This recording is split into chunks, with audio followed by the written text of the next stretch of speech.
하나님 말씀은 마가복음 14장 12절부터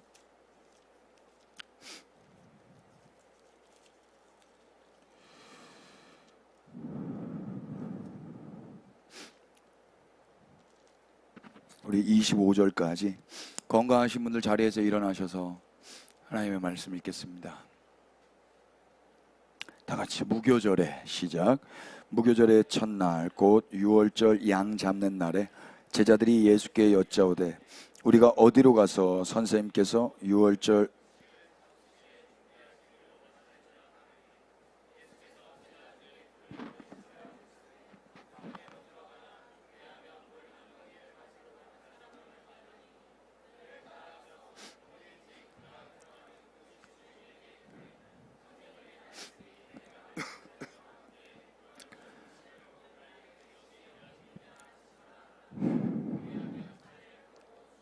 큰 다락방을 보이리니 거기서 우리를 위하여 준비하라 하시니 제자들이 나가 성내로 들어가서 예수께서 하시던 말씀대로 만나 유월절 음식을 준비하니라.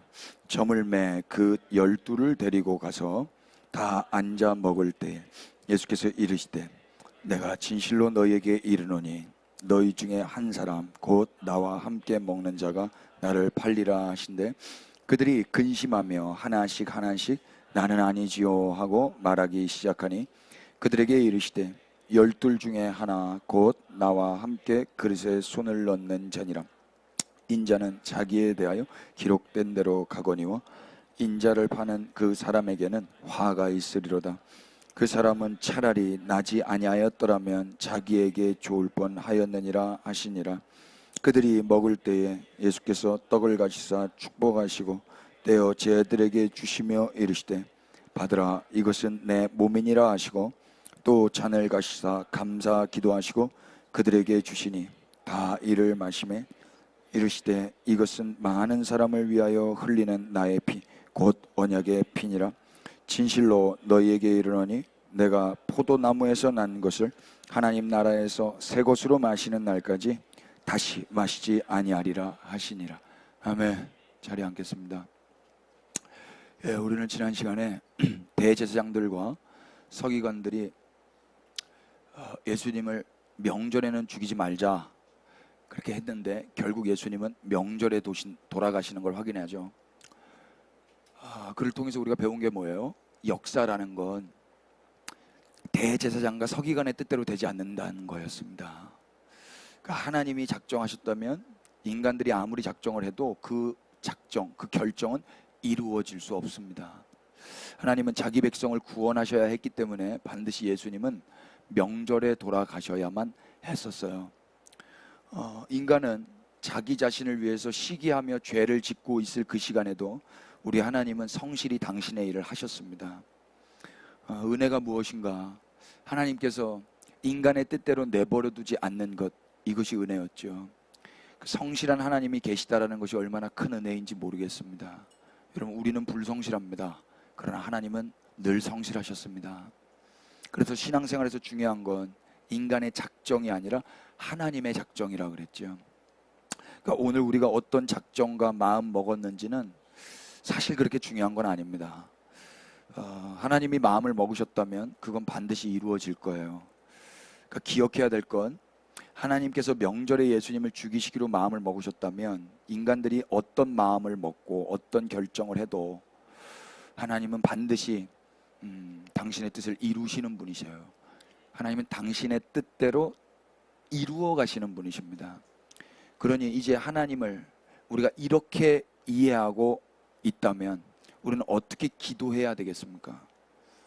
우리 뜻대로 되게 해달라고 하는 기도가 과연 기독교적인 기도라고 말할 수 있겠습니까? 아까 서두에 불교 이야기 잠깐 했는데 불상을 사서 집에다가 법당을 차려놓는 분들도 계십니다. 매일 법사가 돼가지고 기도하시는 분들도 계세요. 근데 그게 고상해 보이지만 사실 보이지 않은 영적인 문제거든요. 그 속 안에 귀신이 있는 거예요.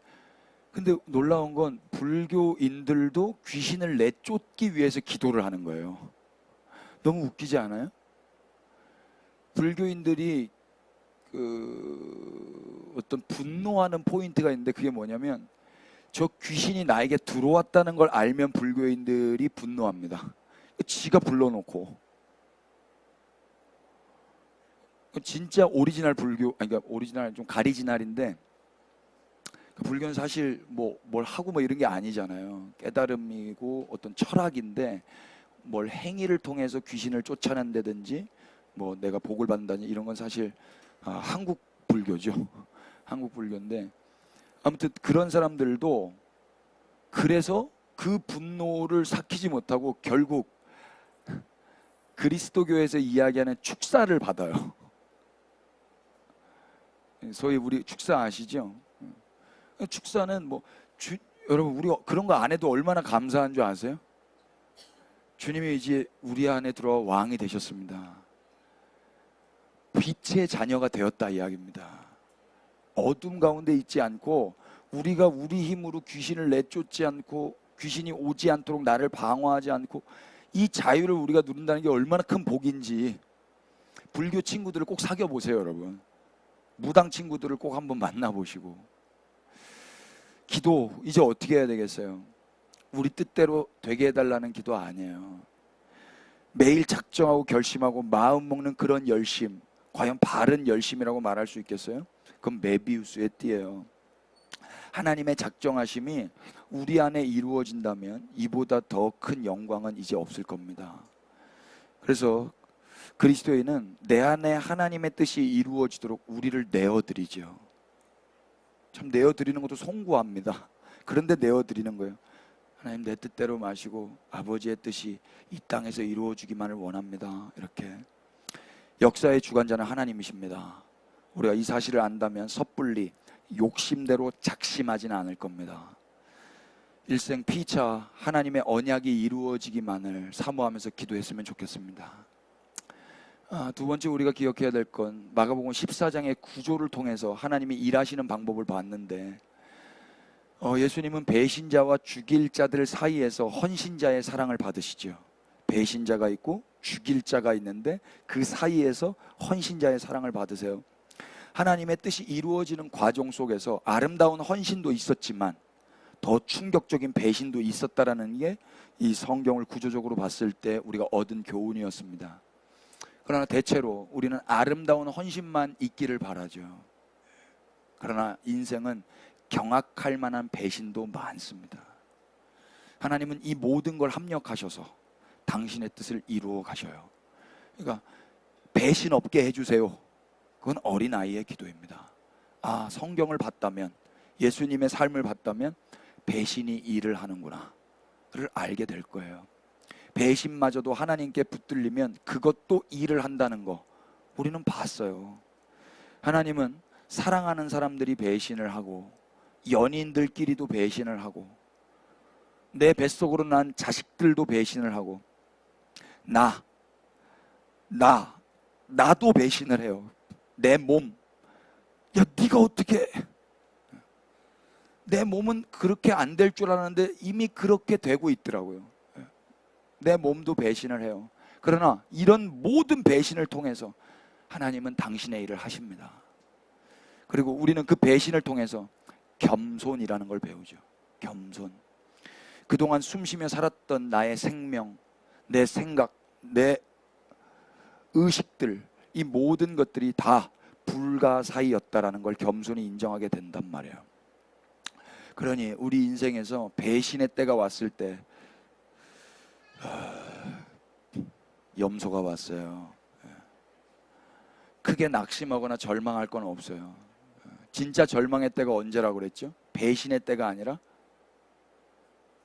배우지 못할 때. 배신의 때 배워야 될 건 하나님은 헌신만이 아니라 배신을 통해서도 일하신다는 거, 그걸 배우는 거라고 그랬죠. 사도행전 2장 23절 기억나십니까? 법 없는 자의 손과 하나님의 손이 같이 일하고 있어요. 하나님 그렇게 역사하세요. 만약 우리가 이 하나님을 안다면 우리의 신앙생활은 좀 더 여유 있고 의연해질 거예요. 법 없는 자의 손이 막 우리를 잡아먹으려고 달려올 때 호들갑 떨지 않을 수 있단 말입니다. 저 손 위에 하나님 손 같이 오고 계시지, 그리고 이 손 다음에 하나님이 뭔가 일을 하시겠지 라는 믿음을 가지고 그 상황들을 감내할 수 있단 말이에요. 쉽진 않지만 우리 이 삶 잘 살아가십시다. 세 번째, 제가 지난주에 선포했던 거, 복음이 전파되는 곳에 그 여자가 한 일도 말하여 기억하게 하시겠다고 예수님 말씀하셨어요. 그녀가 한 일은 뭐였죠? 한마디로 허비하는 거였어요. 일반적으로 사람들이 생각하는 허비, 원어 헬라어 아폴레이아를 직역하면 파괴, 죽음, 파산, 멸망이라고 그랬어요. 따라서 예수님은 복음이 뭐예요? 예수님이 파괴되신 일이죠. 예수님이 파괴되신 그 일, 그 복음이 전파되는 곳에는 반드시 이 여자가 파괴된 그 이야기 역시 들려지도록 하겠다라고 약속하시는 거예요. 그러니까 예수님의 작심, 이 예수님의 선포는요, 오늘 파괴된 우리에게 엄청난 위로가 돼요. 여러분, 예수님은 우리의 파괴와 파산을 잊지 않으시는 분이셨습니다. 그러니까 예수님의 파괴는 하나님께 좋은 일이었던 것처럼 동일하게 이 여자의 파괴 역시 예수님께도 좋은 일이었던 거예요. 누가 파괴를 안 좋은 일이라고 말합니까? 그건 성경에 어떤 사람들만 그렇게 말하는 거예요. 어떤 사람들이 뭐라고 말하건 그게 무슨 상관이에요? 예수님이 좋다는데. 우리는 어떤 사람들의 말에 반응하는 사람이에요? 예수님의 말에 반응하는 사람이에요? 아멘이죠? 파괴마저도 하나님은 합력하여 선을 이루실 수 있다. 그걸 안다면 우리는 파산과 파괴와 허비와 죽음, 그게 나쁜 일만은 아니다, 좋은 일일 수도 있다, 그렇게 말할 수 있지 않겠어요? 지난주에 제가 영희 이야기했더니 댓글에 영희가 큰일을 했다고. 혹시 방송을 보면 영희 혹시 보니? 잘 살아, 예수님 믿어야 돼. 파산과 파괴는 자기 부인의 가정 속에서 필연적이에요. 예수님 뭐라고 그랬어요? 마가복음 8장에서 자기 목숨을 구원하고자 하면 잃을 것이요, 아폴리오, 파괴될 것이요, 만약 나와 복음을 위하여 자기 목숨이 파괴되면 구원하리라. 예수님 복음이 전파되는 곳에 반드시 이 여자의 파괴도 기억나게 하면서 전하게 하시는 거예요. 2000년 전에 파괴된 그녀를 아직까지도 잊지 않고 기억나게 하시는 우리 주님. 예수님과 복음을 위해 파괴된 이 여자는 복음이 증거되는 곳에는 늘 기억나게 되는 여자가 된 것입니다. 학생들은 성적이 파괴되고, 친구 관계 배신당해 파괴되고, 청년들은 주식이 폭락하여 재정이 파괴되고, 어쩌면 또 애인과 헤어져서 정신이 파괴되고, 어른들은 건강이 점점 나빠져서 내 삶이 파괴되고, 삶의 무게가 점점 무거워지기 때문에 책임져야 될 일은 많아지고, 그러면서 원치 않은 일들이 쓰나미처럼 몰려와서 내 인생을 송두리째 파괴시킨다 할지라도 교회는 하나님의 작심 안에서 그래도 잘 살 수 있는 존재들이 되었습니다. 기각도 일을 하고 배신도 일을 하고 파산마저도 좋은 일이라는 걸 이제 교회는 알았기 때문에, 그래서 우리 뜻대로 되지 않을 때 오히려 교회는 고요히 우리의 삶을 통해 하나님의 뜻이 이루어지기만을 기도할 수 있는 것입니다. 배신자를 통해서도 합력하여 선을 이루시는 하나님을 신뢰하면서 우리 배신 앞에 겸손을 배우고 주님 하실 일을 의연히 기다리면서 우리 함께 신앙생활 잘 감당하십시다. 오늘은 본문으로 읽었던 그 최후의 만찬의 이야기입니다. 12절부터 25절까지 내용을 선포할 예정인데요, 대략 한 3가지 정도, 그리고 번외로 1가지 더 이렇게 선포할 예정입니다. 저는 이 말씀이 이번 한 주간을 살아가는 우리 그리스도의 몸된 교회 교우들에게 힘이 되시기를 바라고, 어느 포인트건 상관없이 한 포인트만이라도 우리 주님을 사랑할 수 있게 되는 포인트가 있기를 바라면서 준비를 했습니다. 그러니까 저도 늘 말씀을 준비할 때 그렇게 기도하고 성경을 엽니다. 그렇다고 꼭 그렇게 되는 건 아닌데, 어저께 저에게는 한 포인트가 있었습니다. 갑자기 복받쳐 오르는 그런 포인트들. 김이짜이지엔. 지난주에 에리카 자매 신방 갔을 때, 그때 여러분 제가 랜선으로 다 같이 못 가셔도 같이 예배드리는 마음으로 예배드리자고 계속 이렇게 온라인으로 하는 거거든요. 우리 희재가 방구를 한번 꼈어요. 제가 모른 척하고 예배에 집중했는데 두 번째 또 뽕뽕 꼈어요. 그래가지고 얼마나 웃었는지 몰라요. 일주일 내내 웃었어요. 일주일 내내. 그걸 또 영상에 우리 김요한 집사님이 그 시간을 딱 정해놨어요. 그걸 딱 클릭하면 그리로 바로 가요. 그리고 주일날 제가 이거 했잖아요. 그것도 자기가 거기다 딱 달아놨더라고. 김요한 집사님, 김요한 집사님, 예? 숫자가 많다고요? 12절 한번 보세요. 읽어볼게요. 무교절에 시작. 무교절의 첫날 곧 유월절 양 잡는 날에 제 아들이 예수께 여짜오되 우리가 어디로 가서 선생님께서 유월절 음식을 잡수시게 준비하시기를 원하나이까 하매. 예. 먼저 시간적 배경을 한번 알아보겠습니다.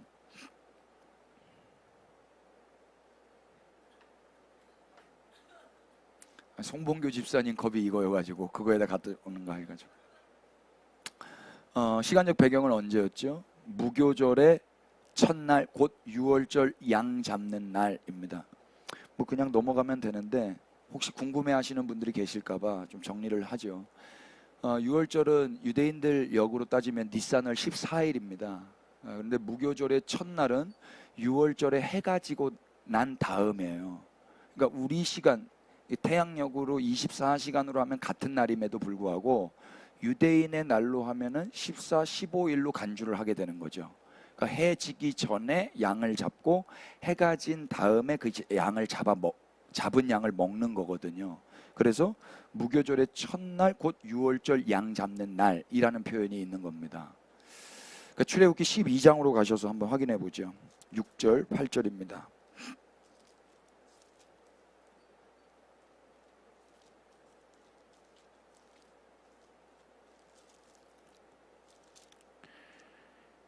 이 달 열 나흔 날까지 그 양을 간직하였다가 해질 때에 이스라엘 회중이 그 양을 잡고 7절 그 피를 양을 먹을 집 좌우 문설주와 임방에 바르고 8절 다 같이 시작.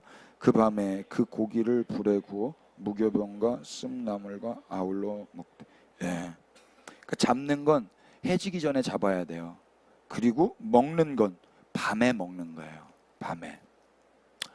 따라서 오늘 본문의 12절 이 말씀 무교절의 첫날이며 유월절 양 잡는 날이라는 이 표현은 바로 이 유대인의 전통, 이 유월절에 행했던 그 어떤 날 시간적 배경인 것입니다. 여기서 중요한 것 하나 짚고 넘어가고 싶은데요. 7절에 출애굽기 12장 7절에 양을 잡은 다음에 그 다음에 제일 먼저 하는 일이 뭐였죠? 그 피를 양을 먹을 집 좌우 문설주와 임방에 바르는 거죠. 잡은 다음에 바로 육회로 먹는 거 아닙니다.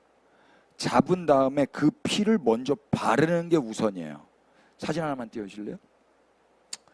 뭐 사진들 여러분들 찾아보시면 다 있겠는데 이 바를 때 꼭 이렇게 아이들이 함께 있습니다.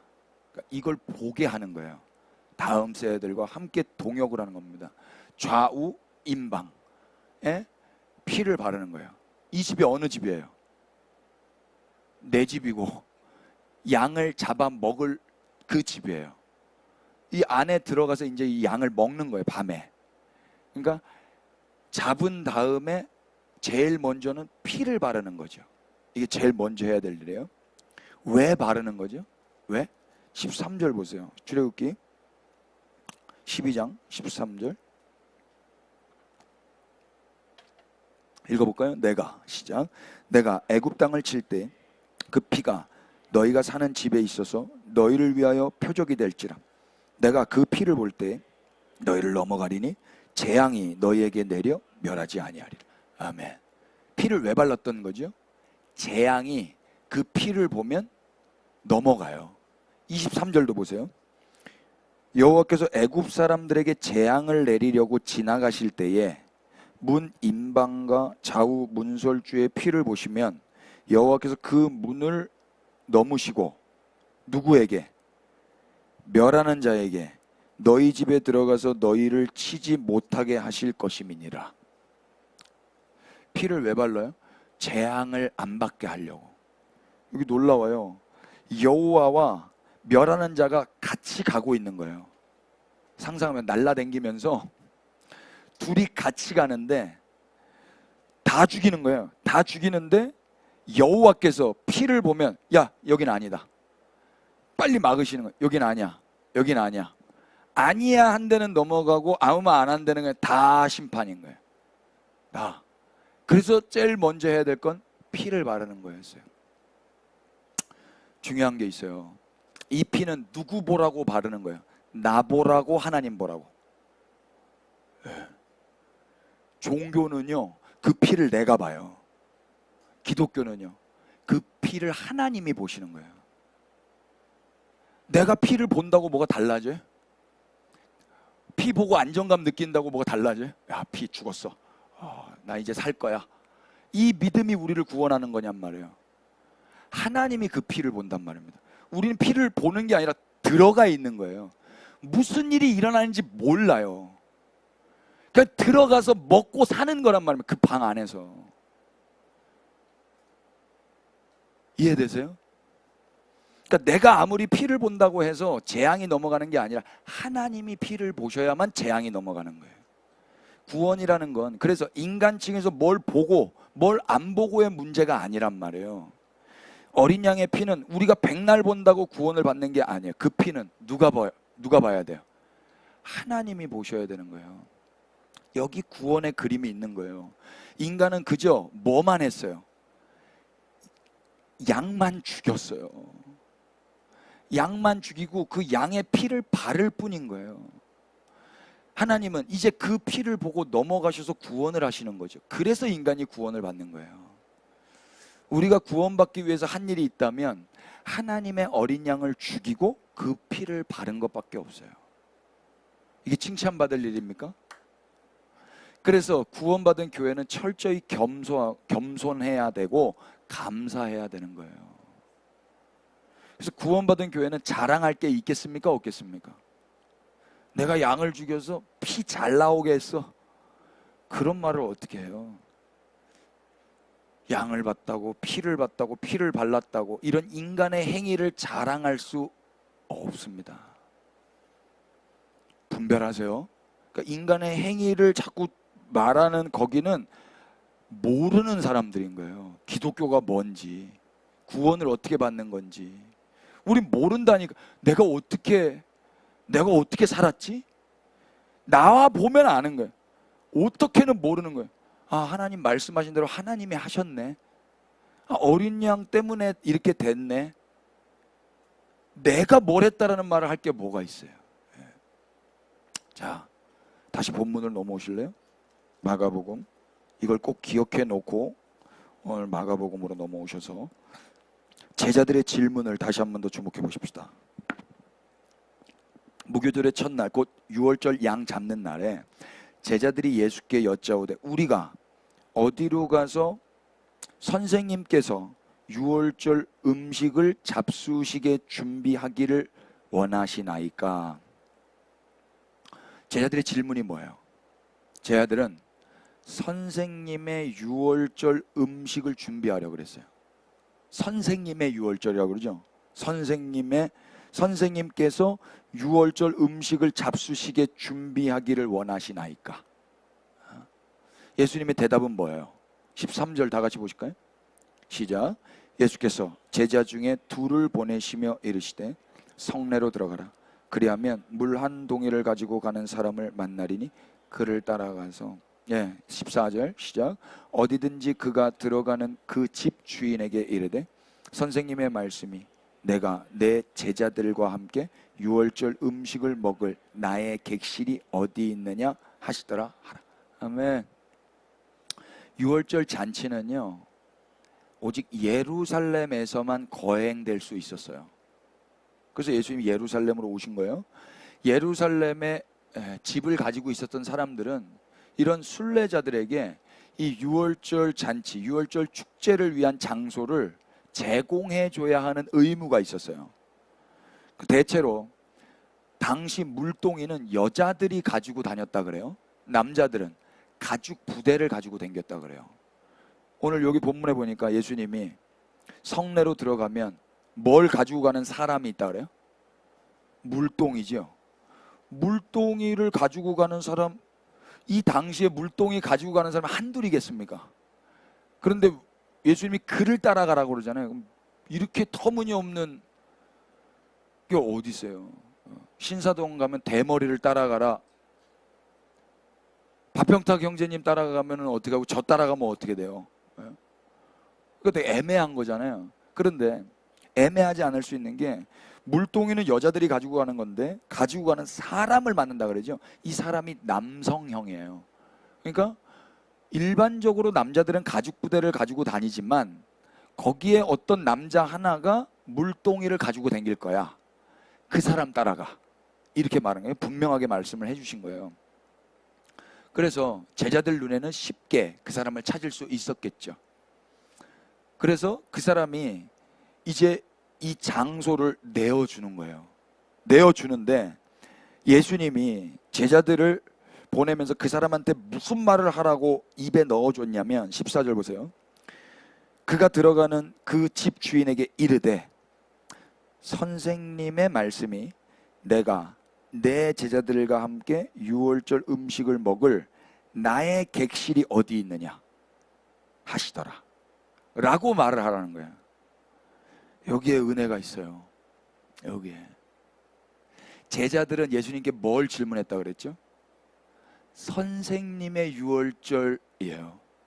선생님의 유월절 음식 어디서 했으면 좋겠어요? 근데 예수님이 성내로 들어가서 물동이 있는 남자를 보면 그 사람 따라 들어가. 그리고 이렇게 말해. 뭐라고? 내가 내 제자들과 함께 유월절 음식을 먹을 누구의 객실? 나의 객실이 어디 있느냐 그래요. 전 여기서 은혜 많이 받았습니다. 예수님은 누구와 함께 당신의 객실에서 유월절을 보내고 싶으신 거예요? 어떤 제자?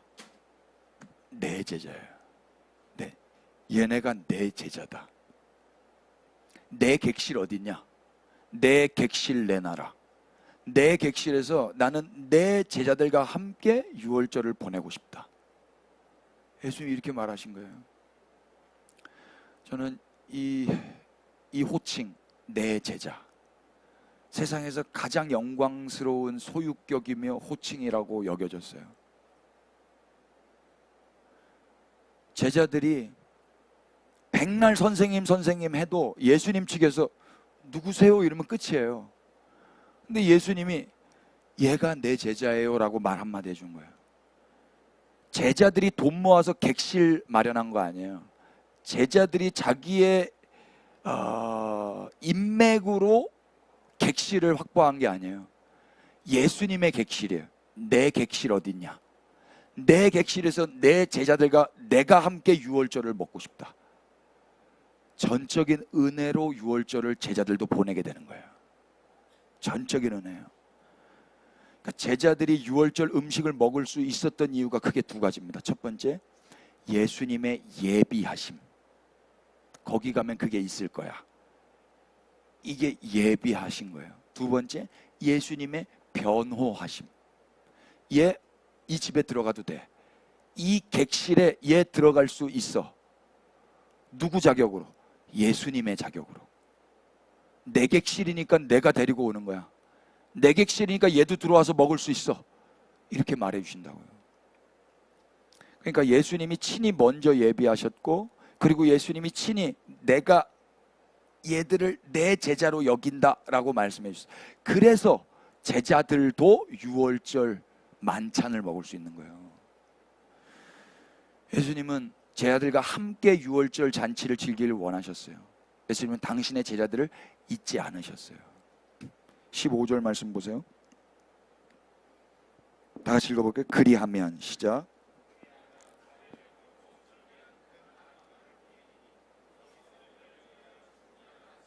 예, 이 큰 다락방 누구를 위해서 준비된 거라 그래요? 아니, 여기 보세요. 그리하면 자리를 펴고 준비한 큰 다락방이 보이리니 거기서 우리를 위하여, 우리라고 말해 주신다고요. 제자들은 처음부터 선생님 유월절이었어요. 선생님 유월절 음식 어디서 준비하기를 원하세요? 근데 예수님은 난 니네랑 함께 할 건데 우리를 위해서 내가 이미 준비해 놨단다. 우리를 위해서. 제자들 측에서 그 우리를 만든 게 아니라고요. 제자들이 예수님 나랑 같이 밥 먹어요 한 게 아니라고요. 내가 너네랑 밥 먹으려고 다 준비해 놨어. 거기 가면은 사람들 뭐라 해도 상관, 내가 다 변호해 놨으니까 말만 해. 여러분, 이게 우리가 받은 은혜예요. 이게. 출애굽기 12장으로 한번 가보세요. 다시. 유월절 어린 양을 누구랑 먹으라고 하는지 한번 찾아볼까요? 12장 1절.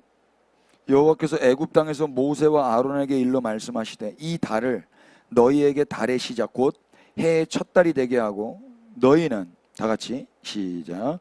이스라엘 온 회중에게 말하여 이르라. 이달 열흘에 너희 각자가 어린 양을 취할지니 그 가족대로 그 식구를 위하여 어린 양을 취하되. 아멘. 어린 양을 함께 먹는 그 구성원들은 누구예요? 가족이며 식구인 거예요. 그리고 혹시 양이 너무 크고 사람이 너무 적으면 이웃도 부를 수 있어요. 근데 일반적으로는 가족이며 친구라고요. 이 집 안의 사람들. 그러니까 예수님은 지금 제자들을 누구로 간주하고 계신 거예요? 가족으로. 동일하게 오늘 우리에게까지 예수님은 뭘 예비하셨고 뭘 변호하고 계세요? 예수님은 우리의 구원을 예비하시고 우리의 신분을 변호하셨습니다. 우리의 구원을 위해서 미리 예수님께서 준비해 놓으신 거예요.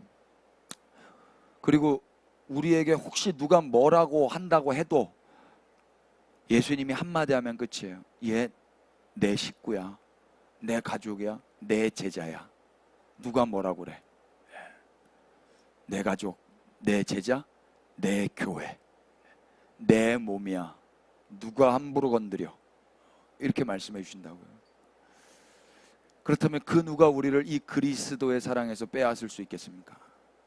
너는 여기 안 돼. 이 객실 넌 올 자격이 없어. 이 집주인이 예루살렘의 원래 소유자가 얘는 냄새 나는데 이렇게 빼면 예수님이 가만두겠어요? 내 제자야, 내 객실이야. 끝이란 말이에요. 여러분, 예수님께서 우리를 주님의 가족 삼아 주셨습니다. 이게 은혜예요. 전적으로 예수님의 자유의 결정이었어요. 예수님의 자유예요. 내가 얘를 제자 삼겠다는데 누가 말려? 내가 얘를 가족이라고 삼겠다는데 누가 뭐라 할 수 있어? 예수님의 자유라고요. 원수의 참속 가운데서 우리는 우리의 어떠함으로 그 공격을 대적하는 게 아니에요. 우리가 대적해봤자 볼상사나워져요. 예수님 한마디만 끝나는 거예요. 다락방의 주인이 우리에게 너 왜 들어왔어? 라고 말하면 우리는 그냥 입을 닫아야지요. 그 사람이 주인이니까. 근데 진짜 주인, 내 객실인데 누가 여기서 큰 소리 나게 하냐? 누가 내 제자들 가지고 뭐라 하냐? 그러면 끝나는 거예요. 이게 말씀이 우리를 지키시는 거예요. 예수님은 어느 때 어느 상황 가운데서도 변함없이 말씀하실 거예요. 이 예수님이 동일하게 지금도 살아계신 우리의 주님이십니다. 지금도 말씀해. 얘 내 제자야. 얘 누가 뭐라 그래? 얘 내 교회야. 누가 망했다 그래? 얘 내 사람이야. 예수님이 그렇게 말씀하신다고요. 옆에 사람에게 한 복음을 전해주세요. 당신은 하나님의 식구입니다. 한 번만 더. 당신은 예수님의 가족입니다. 아멘이 되세요? 다시 말해볼까요? 당신은 주님의 몸된 교회입니다. 이게 얼마나 영광스러운 단어예요. 이게 내가 내 자격으로 된 게 아니에요. 주님의 선포에 의해서 된 거예요. 누가복음 5장으로 가보세요. 저는 이 말씀에서 자유를 얻었어요. 27절, 그 후에 예수께서 나가사 레위라 하는 세리가 세간에 앉은 것을 보시고 나를 따르라 하시니 그가 모든 것을 버리고 일어나 따르니라. 레위가 예수를 위하여 자기 집에서 큰 잔치를 하니 세리와 다른 사람이 많이 함께 앉아 있는지라. 30절 시작. 바리새인과 그들의 서기관들이 그 제자들을 비방하여 이르되 너희가 어찌하여 세리와 죄인과 함께 먹고 마시느냐. 세리, 예수님은 세리를 좋아한다 그랬죠. 너희가 어찌하여 세리와 죄인과 함께 먹고 마시냐. 율법은 늘 고발해요. 그때 예수님 뭐라고 그래요? 31절 예수께서 대답하여 이르시되 건강한 자에게는 의사가 쓸데없고 병든 자에게라야 쓸데있나니 내가 의인을 부르러 온 것 아니요 죄인을 불러 회개시키러 왔노라. 아멘. 나 세리 부르러 온 거야. 나 죄인 부르러 온 거야. 나 레위 부르러 온 거야. 누가 뭐라 그래? 난 내 일을 하는 거야. 난 하나님의 일을 하는 거야. 여러분, 레위와 세리들은 여기서 아무 말도 없어요. 바리새인이 말했을 때 레위와 세리가 네가 뭔데 이래 이렇게 말할 수 있어요? 유구무원이에요. 예수님이 변호해 주세요. 예수께서 대답하여 이르시되. 이게 은혜라고요. 이게. 그러니까 지금도 예수님이 말해주고 계시는 거예요. 예수님이 기도해주고 계시는 거예요. 예수님이 나를 덮고 계시는 거예요. 6월절에 그 멸하는 자가 치러 간다고 해도 하나님이 여긴 아니야, 여기는 넘어가야 돼 라고 말해주는 것처럼 예수님이 지금도 계속 말하고 계신다고요. 내가 온 이유가 여기에 있단다. 내가 얘네 좋아해. 내가 얘네 사랑해서 온 거야. 얘네 부르러 온 거야. 그 말 한마디면 끝나는 거예요. 로마서 8장 1절이 그걸 말하는 거예요. 다 외우실 수 있으시죠? 로마서 8장 1절 보세요. 그러므로 시작. 그러므로 이제 그리스도 예수 안에 있는 자에게 결코 정죄함이 없나니 이는 그리스도 예수 안에 있는 생명의 성령의 법, 죄와 사망의 법에서 너를 해방하지. 저는 예전에 이걸 다 내 안에서만 이해했었어요. 내 속 안에서의 정죄감. 내 속 안에서 계속 정죄감이 있거든요. 누가 말 안 해도 내 속 안에서 정죄감이 있어요. 근데 바깥에서부터 있었던 거예요. 근데 아니건 바깥이건 상관없이 예수님이 말씀하시는 거예요. 내가 얘 좋아해. 내가 얘 내 제자 삼았어. 얘 내 교회야. 내 몸이야. 내 가족이야. 내 식구야. 그 예수님 때문에 우리가 이제는 자유와 해방, 생명을 누리는 거란 말이에요. 또 보세요. 33절. 누가 능히 하나님께서 택하신 자들을 고발하리요 의롭다 하신 이는 하나님이시니. 34절 시작. 누가 정죄하리 죽으실 뿐 아니라 다시 살아나신 이는 그리스도 예수시니 그는 하나님 우편에 앉아 계시니 우리를 위하여. 아멘. 하나님이, 성자 예수님이 우리를 위하시고 선택하시고 간구하고 계세요. 누가 우리를 건드릴 수가 있어요? 도대체 이 자유를 누리고 이 은혜를 받고 있는 자들이 그리스도인이란 말입니다. 우리가 뭘 열심히 기도를 해서 복을 받고 기도를 해서 저주를, 귀신을 내쫓는다고요? 안 그러셔도 돼요. 예수님이 이미 우리를 사랑하십니다. 아멘. 방송으로도 아멘 한번 박아보세요. 요한복음 10장도 보세요. 이런 거 여러분 전하고 싶지 않아요? 막 다른 기도하고 있는 사람들 왜 그러고 있어? 이런 거 막 말하고 싶지 않아요 이제? 그래서 복음을 전하고 싶은 거예요. 빨리. 27절. 내 양은, 다 같이 시작. 내 양은 내 음성을 들으며 나는 그들을 알며 그들은 나를 따르니라. 내가 그들에게 영생을 주느니 영원히 멸망하지 아니할 것이요 또 그들을 내 손에서 빼앗을 자가 없느니라. 계속. 그들을 주신 내 아버지는 만물보다 크심에 아무도 아버지의 손에서 빼앗을 수 없느니라. 30절. 나와 아버지는, 예수님이 아버지와 하나인데 아버지께서는 만물보다 크시기 때문에 빼앗을 수가 없어요. 그러니까 예수님 안에 있어도 동일하게 그 누구도 빼앗을 수 있다 없다? 없다. 27절 보세요. 내 양은 내 음성을 들으면 나는 그들을 알며 그들은 나를 따른다. 양이 할 건 뭐밖에 없다 그래요? 듣는 거 그리고 따르는 거. 양이 할 건 이 두 가지밖에 없다. 듣는 거 매우 수동적이죠. 따르는 게 내가 움직이고 있다고 해서 이게 내 힘으로 따른다고 생각하면 거기 목자가 있으니까, 목자가 끌고 가니까, 목자가 지켜주고 보호해 주니까 따를 수 있는 거란 말입니다. 우리가 할 건 이거밖에 없어요. 듣는 거, 들은 대로 걸어가는 거. 이게 우리가 할 거라고요. 내가 열심히 늑대를 쫓는 게 아니란 말입니다. 몇 번 말했습니다. A.W. 토저가 늑대는 기도 많이 하는 양을 두려워하지 않는다 그랬어요. 기도를 아무리 많이 해보세요. 양이, 늑대가 기도 소리가 더 걸걸해져요. 양인데 할렐루야 아멘 더 잘 포착되는 거예요. 더 잘 잡혀먹어요. 늑대는 기도 많이 하는 양을 두려워하는 게 아니라 목자를 두려워하는 거예요. 가장 강력한 영적 전쟁 뭐라 그랬어요? 주님이 오시는 거예요. 그러니까 예배예요. 예배. 예배를 영적 전쟁하기 위해서 하는 게 아니라 예배를 했는데 세상이 달라지는 거예요. 예배를 했는데 전쟁이 그치는 걸 경험하는 거란 말입니다. 그런 예배 많이 하십시다. 네. 예수님이 우리를 아신다 그래요. 그리고 예수님이 영생을 주시고 지키신다 그래요. 우리가 할 일이 있다면 그저 듣는 것 따르는 거예요. 우리는 이렇게 은혜로 구원을 받고 은혜로 보호를 받으면서 일상을 사는 거예요. 얼마나 은혜입니까? 세 번째 더 놀라운 은혜가 있어요. 다시 본문으로 넘어와 보세요. 마가복음 14장 17절 보세요. 16절 17절 제자들이 나가 성내로 들어가서 예수께서 하시던 말씀대로 어떻게 됐대요? 만나. 예수님이 말씀하신 대로 돼요? 안 돼요?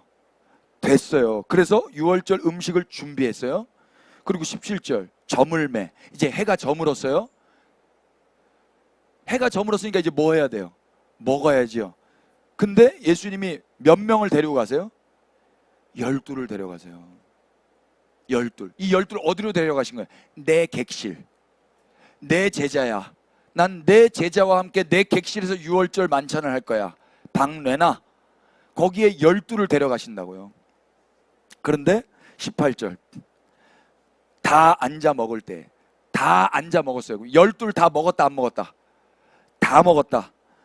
예수께서 이르시되 내가 진실로 너희에게 이르노니 너희 중에 한 사람 곧 나와 함께 먹는 자가 나를 팔리라 하신대. 이게 무슨 말이에요? 예수님의 제자 중에 누가 있다? 배신자가 있다. 배신자가 있는데 예수님은 그 배신자를 누구라고 말해주신다? 내 제자라고 말해주신다. 내 객실에 초대한다, 쫓아낸다? 초대한다. 12만 11만 데려가는 거 아니에요? 12 데려가셨어요. 이게 은혜예요. 배신하는 거 아는데 데려가는 거라고요. 배신할 거 아는데. 유다가 포함돼요. 포함돼요. 그렇다면 예수님은 당신의 제자, 당신의 식구, 당신의 가족이라고 변호해 주신 제자들 중에 유다도 예수님의 가족, 예수님의 제자, 예수님의 식구로 간주합니까? 안 합니까? 그러니까 우리 주님이 그런 분이신 거예요. 근데 여기서 유다만 배신했어요? 한 사람만 배신했어요. 마태복음 26장 가보세요.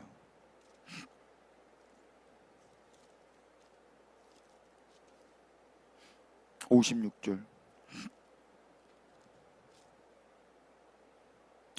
그때 예수께서 무리에게 말씀하시되 너희가 강도를 잡는 것 같이 칼과 몽치를 가지고 나를 잡으러 나왔느냐? 내가 날마다 성전에 앉아 가르쳤으되 너희가 나를 잡지 아니하였도다. 56절 시작. 그러나 이렇게 된 것은 다 선지자들의 글을 이루려 함이니라 하시더라. 이에 제자들이 다 예수를 버리고 도망했어요. 다 배신자예요. 다. 유다는 배신해서 예수님을 대제사장에게 넘겼죠. 대제사장은 배신해서 주님을 사람들에게 넘겨요. 사람들은 배신해서 예수님을 빌라도에게 넘겨요. 빌라도는 황제에 대한 두려움으로 배신해서 예수님을 죽음에 이르게 하는 거예요. 베드로는 그날 그 법정에서 모두 다 도망쳤는데 마지막 배신자가 베드로였던 거예요. 그때로부터 모든 인류는 다 공범인 거예요. 다 배신자예요. 어느 누구 하나 예수님을 안 배신한 자가 있어요? 다 배신했지. 나는 아니라고 생각하면 그놈이 배신자죠. 나는 아니라고 생각하면 안 된다고요. 우리는 지난주에 배신이 일을 한다는 걸 이미 배웠어요. 그러니까 하나님은 배신마저도 합력하여 선을 이루시는 분이라는 걸 예수님이 아셔요. 그러니까 배신자 데리고 가야 되는 거예요. 여기도 구조적으로 보면은요, 다시 본문 말씀 넘어오면 A, B, A-의 샌드위치 구조예요. 10절과 11절 유다의 배신 이야기가 있죠. 그리고 12절부터 16절까지 예수님의 유월절 만찬을 위한 예비하심과 준비하심에 대한 이야기가 있죠. 그리고 17절부터 21절까지 실제적으로 유다가 배신할 것에 대한 예수님의 이야기가 있어요. 그러니까 배신과 배신 사이에 뭐가 있어요? 예수님의 예비하심과 변호하심이 있다고요. 무슨 이야기예요? 예수님은 제자의 배신 사이에서 유월절의 식사 자리를 예비하셨고 그들도 내 제자, 내 식구, 내 교회라고 변호해 주셨다 이야기예요. 이게 은혜고 인간이 구원받을 수 있는 유일한 길인 거예요. 인간들은 다 배신해요. 근데 예수님은 그 자리에서 예비하시고 변호하신다고. 미리. 우리는 불의했지만 예수님은 끝까지 의로우셨고, 우리는 신의를 지키지 못했지만 우리 주님은 끝까지 신실하셨고, 우리는 구원을 받을 수 없는 존재이지만 구원자가 우리에게 찾아와 주시는 거예요. 이걸 기독교라고 그래요. 첫 번째, 우리 유월절 양을 잡는 그 이스라엘 이야기를 다시 상상해 보세요. 그때 인간이 할 수 있었던 일은 뭐밖에 없었다 그랬죠? 양을 잡아 죽이는 것밖에 할 게 없다 그랬죠. 제자들은 할 수 있는 일이 뭐밖에 없는지 아세요? 예수님을 잡아 죽이는 것밖에 없어요.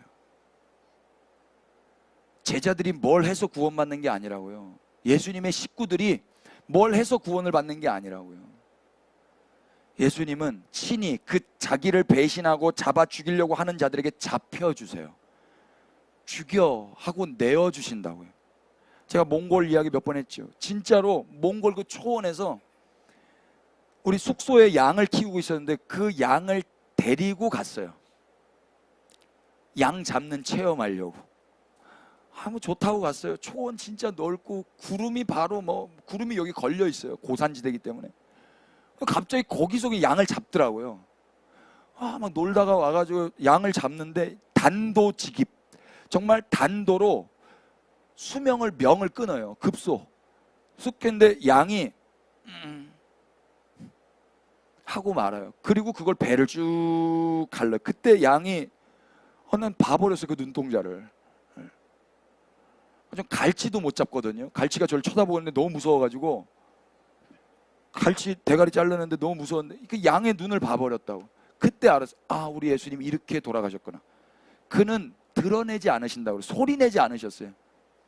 그냥 죽는 거예요. 그렇게 양이 죽는 거예요. 내가 구원받은 게 내가 믿어서 구원받았다고요? 나는 예수를 죽여서 구원받는 거예요.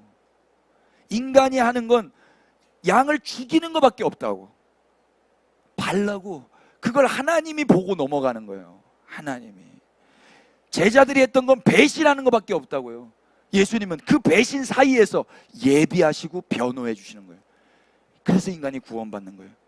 그래서 오늘 우리가 여전히 주님의 교회, 주님의 몸이라고 이렇게 큰 소리 치고 있는 겁니다. 자랑할 게 있겠습니까? 주님만 찬양하는 겁니다. 아멘이죠. 당신이 잡히시기 위해서 이미 당신은 집을 예비해 놓으시고 그 자리에서 배신자들마저도 당신의 식구로 인정하시며 마지막 식사 자리로 초대하시는 거예요. 그리고 그들에게 당신을 내어주시는 거예요. 이 한량없는 은혜, 예수님의 사랑. 영상 한 편 볼 수 있을지 모르겠습니다. 제가 몇 번 말을 했는데 우리 애들이 있어가지고, 근데 애들에게 좋은 또 뭐 요즘에 뭐 더 심각한 것도 많으니까 한번 보십시다. 오래된 영화이지만 저에게 잊혀질 수 없는 장면입니다. 공공의 적이 한 장면인데 불 한번 꺼주세요. 소리 좀 키워주시고.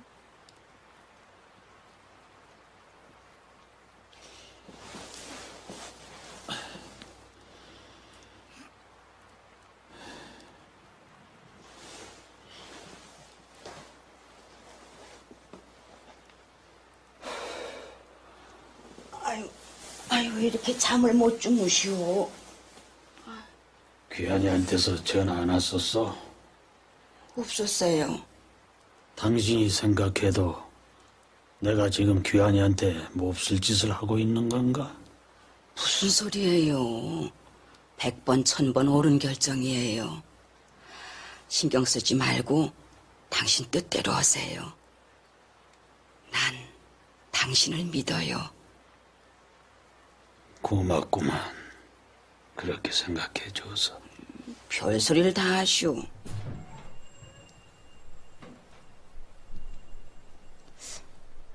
문 안 잠궜소? 잠궜는데?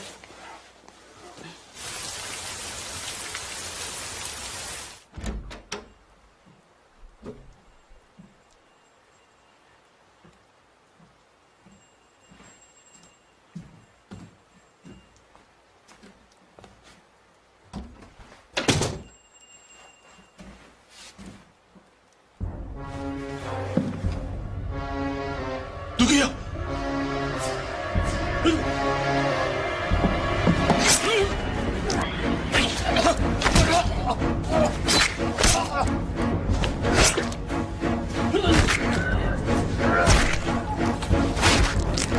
누가 왔소?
예.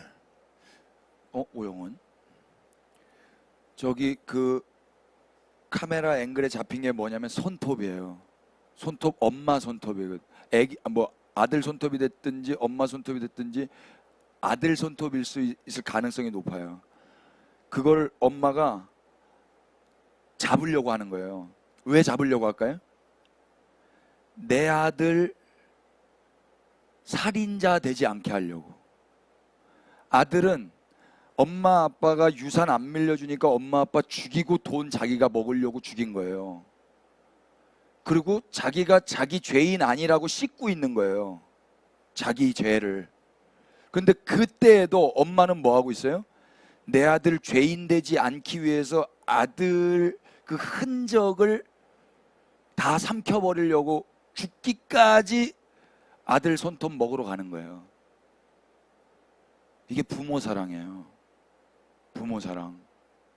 우리 다음 세대 부모님께 효도하세요. 여러분, 하나님 사랑이 이거보다 적겠습니까? 하나님이 우리를 사랑하셨어요. 그래서 인간들이 했던 건 뭐냐면 하나님을 죽이는 것밖에 없어요. 진짜 죽는 거잖아요. 그렇게 죽는 거예요, 예수님이. 배신당하고 죽고, 그리고 우리가 사는 거라고요. 어떻게 잘 살 수가 있겠어요? 웃어도 웃는 게 아니고 기뻐도 기쁜 게 아닌 거예요. 그 기쁨은 세상적인 기쁨이 아닌 거라고요. 주님 주시는 기쁨으로 사는 거란 말입니다. 잘 살아야 되겠습니다. 감격하며 감사하며 예배하며 잘 살아야 되겠습니다. 좀 더 좁혀서 한번 생각해 볼까요? 유다를 포함해서 모든 제자들이 예수님의 유월절 식탁에 있었다라는 거, 이게 의미하는 바가 뭐겠습니까? 만약 그 배신자들이 그 만찬에 함께하지 못했다면, 야 너는 배신할 거잖아, 너는 여기 오지 마, 11만 데려가자, 10명만 데려가자. 아니 이놈들 데려갈 놈들 아무도 없네, 나 혼자 먹어야 되겠다, 예수님만 이르셨다면 어떻게 되는 거예요? 예수님께서 당신을 배신할 제자들을 모두 쫓아내셔서 참여하지 못하게 하셨다면 오늘 저 같은 죄인은 어떻게 되는 겁니까?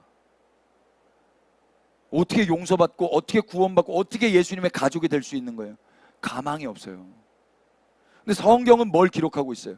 그들이 다 앉아서 먹고 있었대요. 이게 얼마나 큰 안심이에요. 이게 얼마나 큰 위로가 됩니까? 여러분, 우리도 앉을 수 있을 거예요. 이미 앉아 있어요. 이미. 배신자들을 위해 만찬을 베푸신 이 예수님의 은혜가 얼마나 큰지, 이걸 묵상하면 묵상할수록 주님께 드릴 건 감사와 찬양밖에 없습니다. 여러분, 이스라엘은 양을 죽이고 구원을 받았죠. 우리 인간들은요, 예수님을 배신하고 구원을 받는 거예요. 인간은 하나님의 어린 양을 배신하고 구원을 받는 거예요. 책을 한 권 소개하죠. 케르케고르의 글을 모은 성찬의 위로라는 책이 있는데요, 철학자들, 신학자들이 그래서 필요합니다. 이 한 문장 제가 소개하고 싶습니다.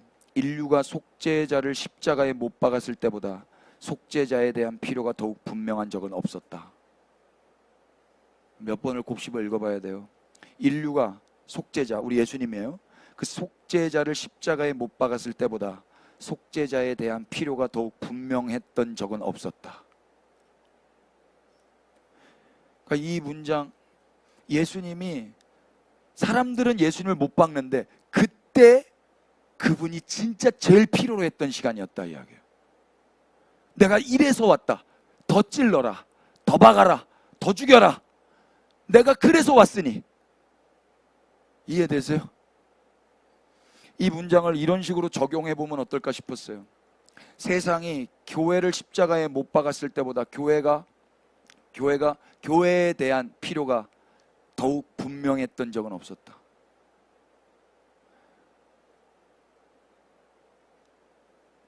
그리스도의 몸된 교회는 세상에 왜 존재하는 거죠? 성장하고 출세하고 행복하고 번영하기 위해서 존재합니까? 만약에 이 생각 가운데 있으면 세상이 우리에게 못을 박을 때 기도밖에 할 게 없어요. 하나님 못 박지 않게 해주세요. 저 나 못 박는 마귀들 다 멸해 주세요. 이거밖에 할 게 없다고. 근데 예수님이 그러셨어요? 못 박히기 위해서 온 거 아니에요. 배신 당하기 위해서 오신 거잖아요. 진짜 세상에 필요한 역할을 하고 계신 거란 말이에요. 교회는 사랑하기 위해서 존재하는데 그 사랑은 오래 참고 끝까지 견디는 거예요. 세상이 던지는 돌에 맞고 오래 참음으로 사랑하기 위해서 교회는 존재하는 거예요. 그래서 필요한 거라고요, 교회가. 교회라고 말하니까 어느 교회 이렇게 생각하면 안 돼. 우리가 그래서 필요했다고요. 좀 더 좁혀서 생각해 보죠. 자식이 부모의 가슴에 대못을 박았을 때보다 부모에 대한 필요가 더욱 분명했던 적은 없었다. 부모가 그래서 필요했던 거란 말입니다. 더 못 박아라, 더 배신해라, 더 죽여라. 아빠 엄마는 그래서 존재하는 거란다. 이해되세요? 내 가슴에 대못 박고 너는 이제 잘 살아봐라. 내 가슴에 대못 박고 너는 더 훌륭한 사람이 되거라. 그래서 부모가 존재하는 거더라고요. 그래서 하나님께서 우리를 부모 되게 하신 거예요. 그래서 자녀들이 어디 가서 못을 박겠어요? 다른 데 가서 못을 박으면 어떻게 해요? 인간들이 어디 가서 못을 박아요? 어디 가서 못 박잖아요. 다 죽어요. 다른 양 잡았다가 코끼리 잡으면 어떻게 돼? 코끼리 밟혀 죽어요. 사자 잡아 죽이면 어떻게 잡혀 먹어요. 그래서 예수님이 양으로 오시는 거예요. 난 죽여도 돼. 날 죽여. 난 너네 잡아먹으려고 온 거 아니야. 그래서 오셨다고요. 자녀들이 어디 가서 욕을 하겠냐고. 아빠한테 해. 아빠한테 똥을 싸.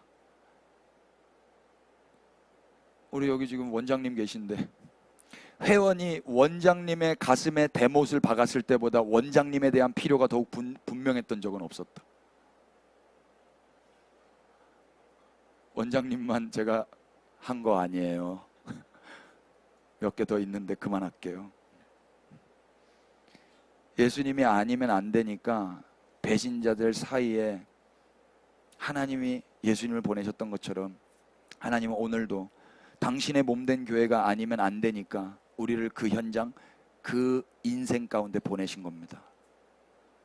이 아이들, 너 아니면 안 되기 때문에 내가 보낸 거란다. 이 회원들, 너 아니면 안 되기 때문에 보낸 거란다. 마음껏 못 박힘을 당하렴. 그러면 잘 못 박히면 되는 겁니다. 은혜가 안 될 줄 알았습니다만 이렇게 안 될 줄은 몰랐습니다. 본문 21절로 다시 오실래요?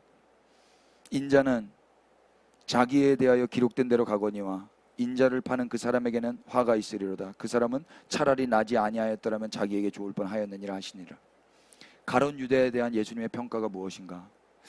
이 말씀을 지금 시간 관계상 해야 되나 말아야 되나 고민이 되는데 이 말씀 쉽지 않습니다. 소위 칼빈주의자들의 이중 예정으로 보자면 하나님께서 애초부터 유다를 심판하기로 작정했다 라고 보기 때문에 그들을 비판한 자들이 여전히 있습니다. 이게 이중 예정이라는 거, 하나님이 구원받을 자, 구원받지 못할 자를 미리 예정하셨다. 이게 이중 예정이거든요. 그러니까 장로교에서는 그렇게 믿습니다. 그렇게 하면 성경의 모순들이 많이 풀립니다. 반면에 유다복음서라는 게 있는데 유다복음서에서 뭐라고 말하냐면 유다는, 이 가룟 유다는 인류를 위한 꼭 필요한 악역이었습니다. 그렇기 때문에 유다는 죄인이 아니라고 이야기합니다. 오히려 하나님의 뜻을 이루는데 필요한 악역이었기 때문에 유다를 다시 재조명해야 된다라고 이야기를 합니다. 또 그거를 비판한 사람들 여전히 있습니다. 그래서 이 말씀은 어려워요. 대체로 그렇지만 우리는 이런 게 궁금한 게 아니라 제일 궁금한 건 뭐예요? 그래서 유다가 천국 갔어요? 지옥 갔어요? 이게 제일 궁금하지 않아요? 단테의 신곡에 따르면 소설입니다. 읽어보셨는지 모르겠는데 유다는 지옥에 있습니다. 그 지옥은 몇 가지로 등급이 나눠져 있는데 배신자들이 모여져 있는 감옥에 갇혀져 있습니다. 그래서 다른 배신자들도 유다와 함께 갇혀져 있죠. 그건 소설입니다. 사실 저는 이 주제가 저에게는 별로 이렇게 중요하지가 않습니다.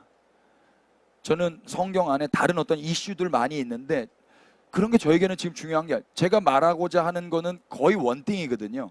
그러니까 저는 사실 이 주제는 중요한 게 아닌데 혹시 우리 성도님들 중에 왜 목사님이 이 부분을 그냥 넘어가시지?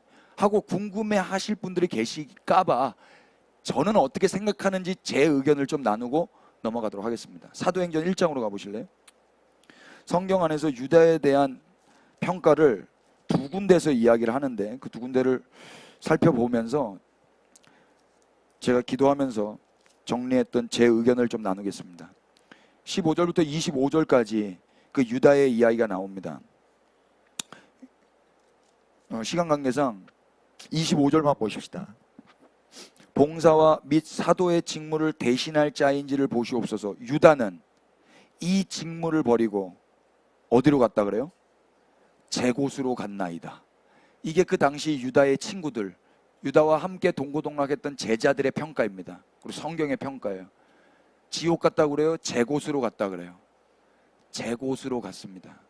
이 제 곳이 어디인지 우리가 섣불리 말하는 건 섣부른 겁니다. 유다는 제 곳으로 갔습니다. 그래서 마태복음 27장에도 또 보시면 유다의 행동이 보이는데 1절 새벽에 모든 대제사장들과 백성의 장로들이 예수를 죽이려고 함께 의논하고 결박하여 끌고 가서 총독 빌라도에게 넘겨주니라. 그때에 예수를 판 유다가 그의 정죄됨을 보고 스스로 뉘우쳐 그 은 30을 대제사장들과 장로들에게 도로 갖다 주며 이르되 내가 무죄한 피를 팔고 죄를 범하였도다 하니 그들이 이르되 그것이 우리에게 무슨 상관이냐 네가 당하라 하거늘. 5절 다 같이 시작. 유다가 은을 성소에 던져놓고 물러가서 스스로 목매어 죽으니라. 유다에 대한 기록입니다.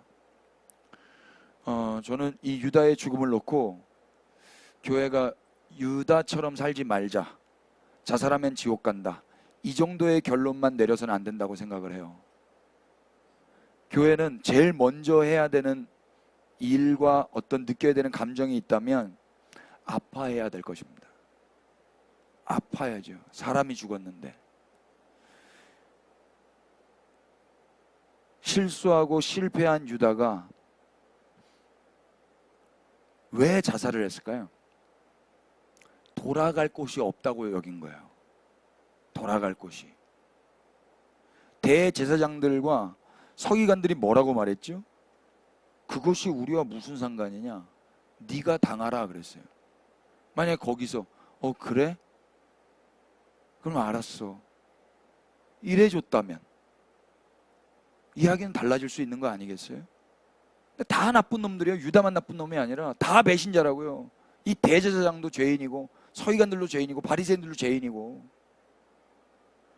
이 시대에 배신자들이 갈 수 있는 곳, 그곳이 한 군데만 있었더라도 유다는 죽지 않았어요. 저는 이 시대에도 배신자들이 갈 수 있는 곳이 있어야 된다고 생각을 해요. 그렇다면 이 시대의 유다들, 이 시대의 배신자들 스스로 목숨 끊지 않게 될 겁니다. 용납받고 받아줄 수 있는 공동체, 그게 시급합니다. 근데 교회는 내가 그런 공동체가 되려고는 생각하지 않고 나 살기 위해서 나는 자살하지 말아야지, 자살한 사람은 지옥 가니까 정도에만 머물러 있는 것 같아요. 섣불리 저는 유다가 저주를 받아 지옥 갔다고 말할 수 없습니다. 성경의 표현대로라면 유다는 제 곳으로 갔어요. 제 선택으로 갔어요. 그런데 그 책임이 유다 개인에게만 있다라고는 말할 수 없는 거예요. 그러니까 이건 심각한 거예요. 묵직하게 받아들여야 되는 거예요. 전도서 4장으로 한번 가보실래요?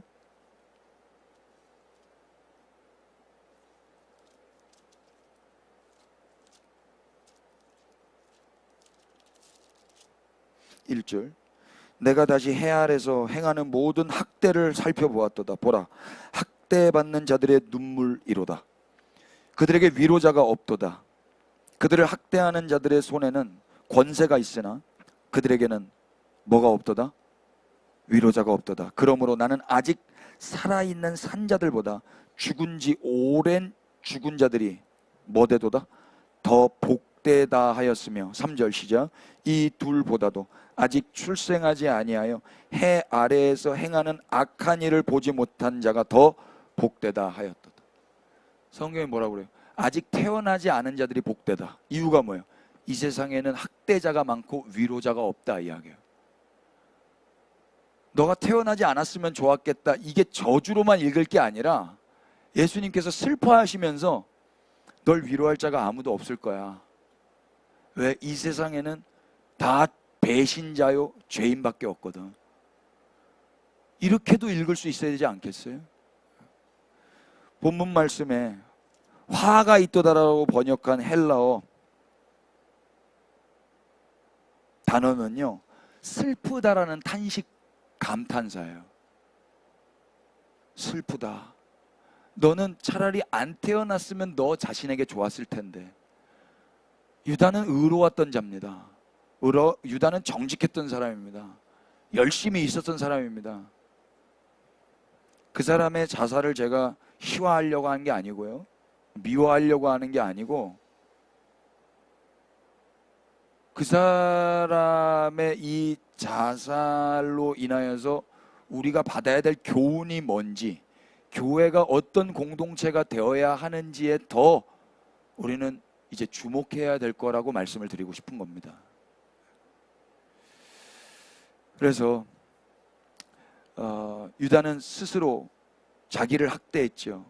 그런데 거기에 위로자는 없었어요. 그래서 결국 목을 맸어요. 만약 유다에게 위로자가 있었다면, 유다에게 친구들이 있었다면, 근데 친구들 다 어디 갔죠? 다 도망갔어요.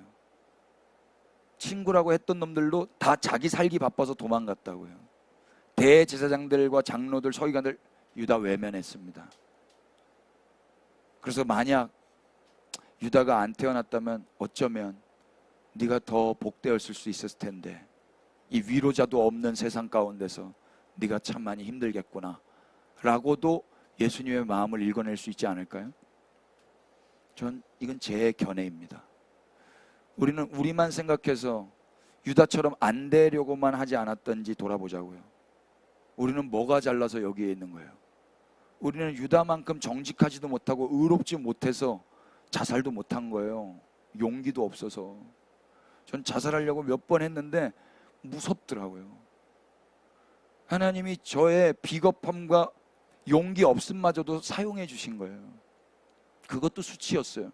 넌 병신 같아서 죽지도 못하지. 이 소식, 이 말이 계속 들려요. 이 쪼다 같은 놈. 그게 무서워서 죽지도 못해. 매일 밤마다 들렸어요. 죽고 싶은데도 못 죽는다니까요. 병신 같아서. 그렇다면 우리는 이제 어떻게 살아야 돼요? 하나님의 은혜로 이 배신한 자가 그분의 식사에 초대받았다면 우리도 이 시대에 또 다른 유다들, 또 다른 배신자들이 스스로 목매지 않도록 그들의 위로자가 되어주는 데에 더 분발해야 되지 않겠습니까? 실수하고 실패한 자들, 배신하고 배반한 자들, 그들이 갈 수 있는 곳을 만들어주는 것, 그들이 갈 수 있는 곳이 있다라고 전해주는 것, 이게 복음을 전하는 거란 말이에요. 우리는 못해도 예수님은 널 사랑해. 예수님은 널 위로하셔. 유일한 위로자가 지금도 살아계셔. 성경을 봐봐. 내가 널 위해서 기도해 줄게. 다른 건 못해도 내가 기도하고 있어. 이런 말 해줄 수 있어야 하잖아요. 이런 말 섣부르게 우리 말하지 말자고요. 본문 말씀으로 넘어오셔서 우리 마지막으로 달려가십시다. 22절 24절. 드디어 이제 식사를 하십니다. 그들이 먹을 때에 예수께서 떡을 가시다 축복하시고 떼어 제자들에게 주며 이르시되 받으라, 이것은 내 몸이니라 하시고, 또 잔을 가지사 감사기도 하시고 그들에게 주시니 다 이를 마시매 이르시되 이것은 많은 사람을 위하여 흘리는 나의 피 곧 언약의 피니라. 진실로 너희에게 이르노니 내가 포도나무에서 난 것을 하나님 나라에서 새 것으로 마신 날까지 다시 마시지 아니하리라 하시니라.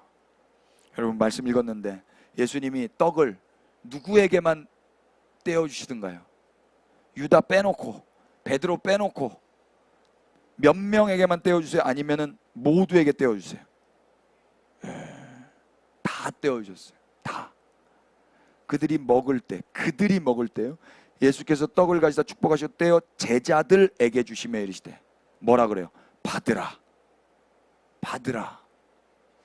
이 단어가 중요해요. 이 받으라라고 번역한 헬라어 남바노는요, 22절 23절에 똑같이 사용되었어요. 뭐라고, 다른 말로 번역이 됐는데 뭐라고 번역했을까요? 22절에 한 번, 23절에 한 번 있어요. 그들이 떡을 떼어 예수께서 떡을 가지사, 또 23절 잔을 가지사. 이게 람바노예요. 갖는 게 람바노라고요. 그게 무슨 말이에요? 예수님이 이제 뭐라고 하는 거예요? 떡을 떼어서 가져. 받으라보다요 가져에서 저는 눈물이 많이 울었어요. 어저께. 가져. 이건 내 몸인데 이젠 너 가져. 이건 내 피인데 이젠 너 가져. 이렇게 준 거예요. 세상 모든 걸 창조하시고 소유하신 그분이 아무것도 없는 죄인들에게, 배신만 한 죄인들에게 가져. 내 거 다 가져. 그리고 이제 네 걸로 살지 말고 내가 준 걸로 살아. 이게 성찬식이에요. 이게. 여러분, 제가 가져. 그럼 쓰레기통 버리겠죠? 근데 에르메스 가져. 낼름 못 받아요, 여러분. 근데 우리는 너무나 낼름 다 받아 먹었어요. 나를 위해서. 이 가치가 얼마나 큰 가치인 줄 알잖아요. 이거 뭐 우리 교회 차인데 제가 드릴 수는 없죠. 이건 내 게 아니니까. 세상의 주인이세요. 온 땅의 주인. 그분이 당신을 주신 거예요. 만물보다 크신 분이에요. 만물이 그분 안에 있어요. 그걸 주신 거예요. 이거 내 몸인데 너 가져라. 이걸 은혜라고 그래요. 우리가 그걸 기도해서 획득한다고요? 우리가 그걸 우리의 열심으로 얻어낸다고? 그거 기독교 아닙니다. 이걸 선물이라고 하는 거예요. 얘들아, 내 몸을 가져라. 22절에 제자들은 모두 다 배신자들이었어요. 유다 포함해요. 23절 보세요. 이들 잔을 다 마셨어요. 유다도 마셨어요. 또 잔을 가져다 감사기도 그들에게 주시니 다 먹었어요. 베드로도 먹었고 유다도 먹었고. 예수님은 그들이 아직 배신자일 때 당신의 몸과 피를 주셨어요. 그랬다면 우리는 섣불리 그들이 어떤 삶을 살았다고 해도 저주받았다고 말하면 안 될 것입니다. 똑같이 우리도 배신자였을 때 그분이 우리를 주셨거든요. 그분이 우리에게 그분을 주셨거든요.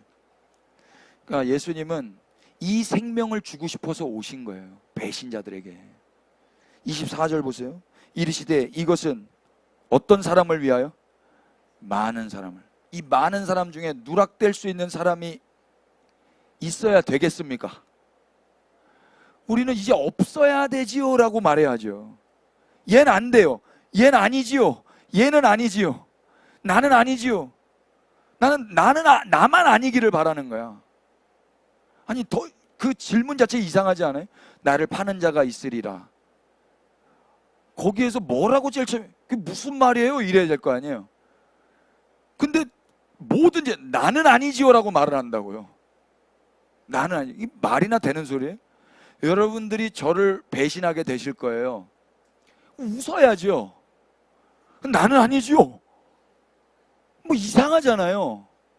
그러니까 인간은 다 자기밖에 없다고요. 자기밖에. 배신자들, 파렴치한 인생들, 멀지각한 인생들, 자기밖에 모르는 거예요. 그런데 예수님이 그런 배신자들을 구원하시기 위해서 죽음을 당하시는 거예요. 이게 기독교예요. 여러분, 저는 어릴 적에 아버지 친구분들이 용돈을 주시면 겸연쩍어 하면서 사양했던 적이 있어요.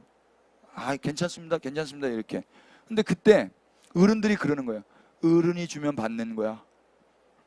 어른이 주면 받는 거야. 아버지 친구들이 이렇게 소주 한 잔 같은 거 이렇게 주실 때도 아, 괜찮습니다.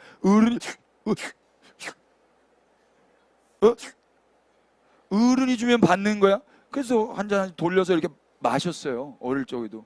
여러분, 어른이 주면 받는 거예요. 근데 예수님이 주시는 거예요. 가져. 이거 내 몸이야. 이거 내 흘린 피야. 가져. 그럼 어떻게 돼요? 받는 거예요. 받아들이는 거예요? 받는 거예요? 받는 거예요. 막 좋다고 받는 거예요? 그건 모질한 거예요. 감격하면서 겸연쩍어 하면서 송구함 가운데 받는 거라고요.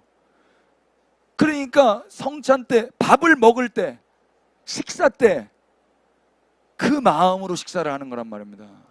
그 마음으로. 가져라. 그럼 갖는 거예요. 이날은 6월절이에요. 하나님께서 심판을 넘어가시기 위해서 허락하신 날이었죠. 재앙이 아닌 생명을 주시기 위해서 허락하신 날이 이 날이란 말입니다. 그러니까 저주가 있을 수 있겠어요? 그래서 이 명절에 예수님을 죽이는 건데, 지금까지 이 생명을 주시기 위해서 그 말도 안 되는 제자들을 부르셨고, 그리고 말도 안 되는 예비하심과 말도 안 되는 변호하심 가운데 여기까지 12를 데리고 왔는데 누락시키시겠냔 말이에요. 그분이 이제는 결정적으로 말씀하시는 거예요. 가져라. 여기 있다. 나를 가져라. 그분은 길과 진리와 생명이 되세요. 그런 주님을 가진다는 게 무슨 의미겠어요? 생명을 가져라, 진리를 가져라, 이제 길을 가져라.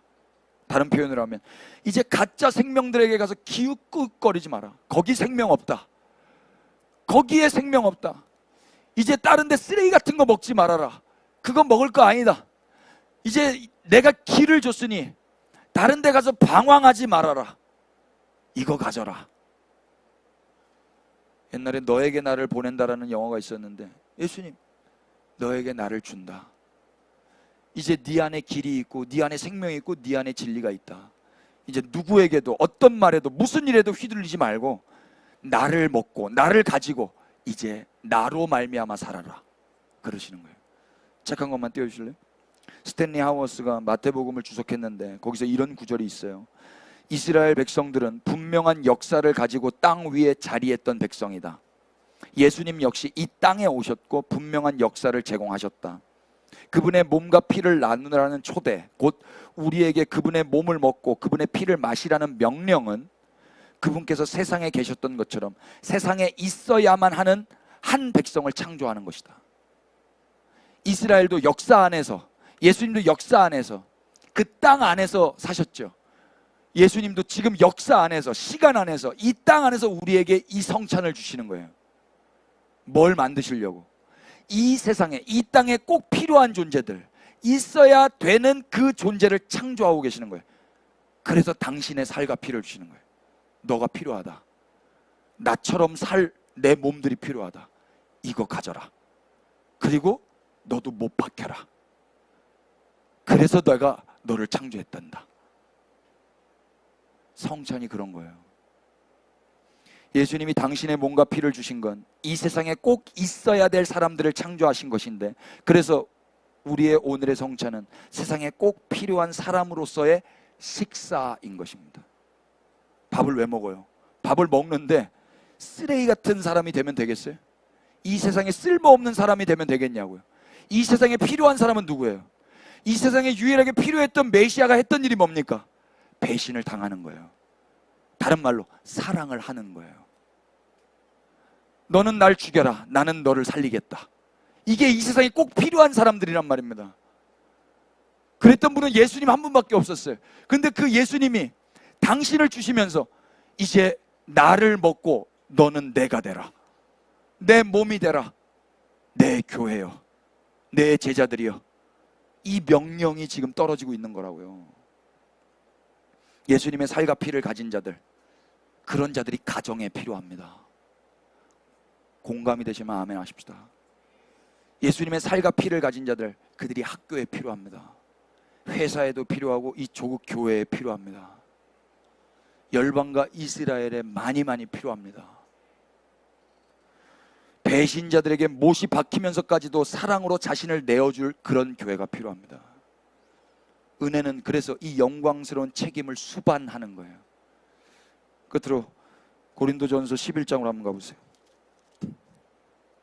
26절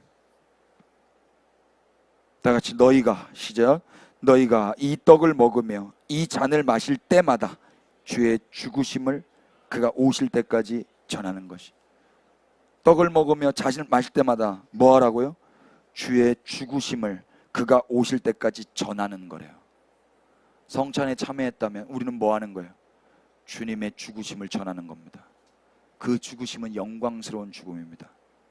사랑의 죽으심. 다시 오실 때까지 배신자들에게 당신의 살과 피를 주시기 위해서 죽은 예수님, 배신자들의 구원을 위해 예비하시고 변호하시기 위해서 죽으신 예수님, 세상에 이 선포를 할 자들이 바로 교회인 것입니다. 오늘 성찬에 참여하는 우리 몸된 교회가 이번 한 주 우리 예수님의 죽으심을 전하고 세상에 있어야만 하는 그런 창조물들로 살아가실 수 있기를 예수 그리스도의 이름으로 축복합니다. 기도하십시다.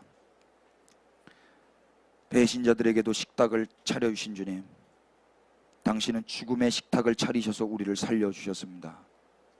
오늘도 우리를 변호해 주시는 주님, 주님의 그 보호하여 주심이 오늘도 우리를 식탁에 앉게 하셨습니다. 아낌없이 당신의 살과 피를 가지라고 내어주시는 주님, 염치 없이 오늘도 받습니다.